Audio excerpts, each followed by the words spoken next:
Hi everyone, this is Aaron. This is video 5 of the tutorial, and in this video, I'll talk about the numbers and the algebra module in the calculator page. Let's get started. So first of all, I'll talk about numbers, and you can access it in menu 2. Even though you have a lot of options here, to be honest, most of them are pretty useless, so I head straight to complex numbers. And I want to direct your attention to polar angle and polar form. Now, polar form is just r cis theta, and rectangular form is x plus yi, right? So the way to convert a complex number into polar form is you would type the complex number in front of this conversion symbol, and then you can just hit enter. Oh, wait, no. Okay, yeah, that's a common mistake. So if you want to type I, you can't use the I from the keyboard. Instead, you must use this I. Now it works. And it's pretty obvious that this isn't the polar form that you would recognize. It's not r cis theta, but ultimately it means the same thing. This number, the number that is multiplied to the exponential, is your modulus, and the number that is multiplied to this I is your polar angle. Now, alternatively, you can also get the polar angle by using this angle command. And if you just put your complex number in, it will spit out the angle. Now, another place where these two commands can be really useful is when you need to plot complex solutions on an Argand diagram. So, for example, the question may ask you to solve this equation and plot the solutions on the Argand diagram. Since we're dealing with many solutions, it would be smart to use C0s,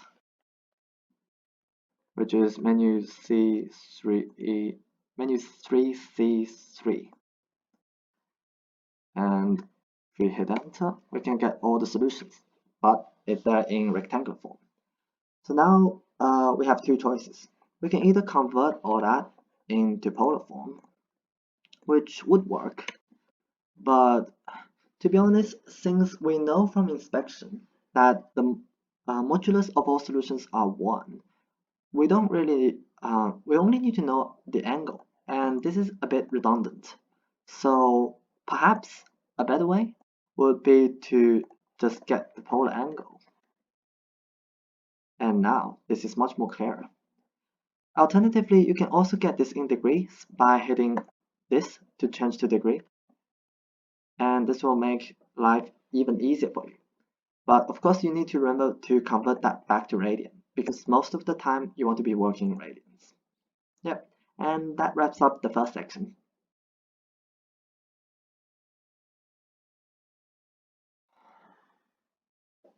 Now I'll talk about algebra, which we access in menu 3. And this has much more depth than number. Since I'm sure most of you will know the basic syntax, I'll only talk about some interesting things that you might not know before.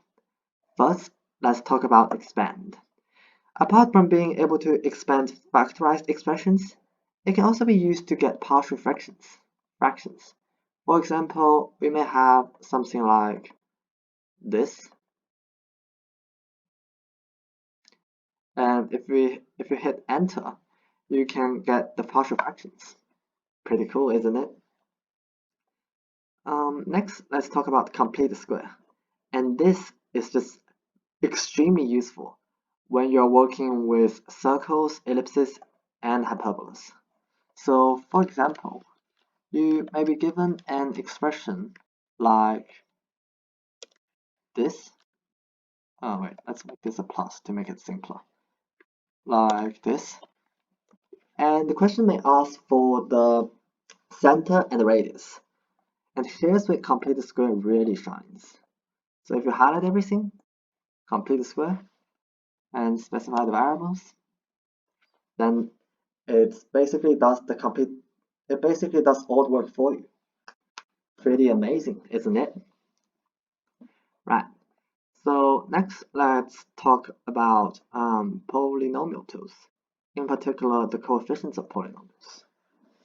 So what this does is if you feed it a polynomial, it will return the coefficients. Note that the last term is the constant term. Now, most of the time you won't need it because you can just read it off from the polynomial, right?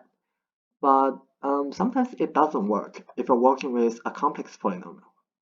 So, for example, if we have this exact same polynomial and we add x to it and square it just to spice things up, you can see that it doesn't really collect like terms, and not even expanding it will work. So here is where you need to use this polynomial coefficients. So if you do that and put this in, you'll be able to get all of its coefficients in a clean and neat fashion. And lastly, I want to talk about this trigonometry. And it basically does the compound angle formula and its reverse for you. So for example, if you have something like this, oh wait, no, that's too easy. If you have this, it will basically do the compound angle formula and split the expression for you, which is like this. And of course, t-collect does the reverse, which is minus 3b2. If you put that in, it will return this original expression. Yeah, and that wraps up today's video. If you have any question, please leave a comment in the comment section.